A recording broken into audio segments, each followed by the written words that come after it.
As the clock struck midnight, Sarah found herself alone in her small, dimly lit apartment. The city outside was silent save for the occasional distant siren.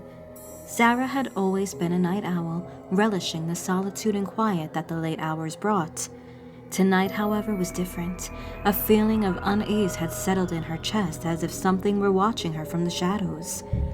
She shook off the feeling and decided to distract herself with a book. She reached for the thick novel on her shelf, an old edition she had picked up at a secondhand store. Its cover depicted a foreboding mansion surrounded by twisted trees. The title read, "The House of Forgotten Whispers." Sarah had always loved a good ghost story, and this one promised to be spine-chilling. As she began to read, she was drawn into the eerie world of the book. The story was about a lone traveler who stumbled upon a desolate mansion deep in the woods.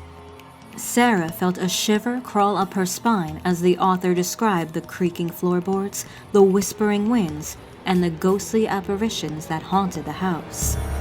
As she turned the pages, Sarah's apartment seemed to grow darker and colder. She felt as though she were being watched by unseen eyes, and the room seemed to pulse with a malevolent energy.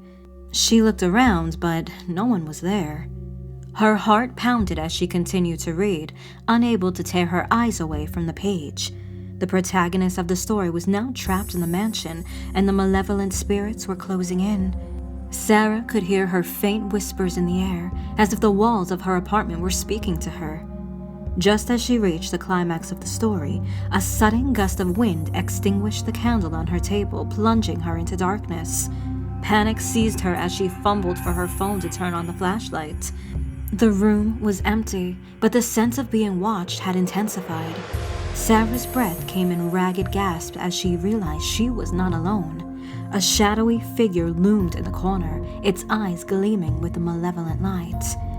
Terrified, she dropped the book and ran for the door, not looking back. The figure followed her, its whispering voice echoing in her ears. As she slammed the door shut behind her and stumbled into the empty hallway, the whispers faded away. Sarah stood there, trembling, trying to make sense of what had just happened. Had it all been her imagination, fueled by the spooky story she had been reading? Or had she truly encountered something otherworldly? She never found out, and she never dared to read that book again.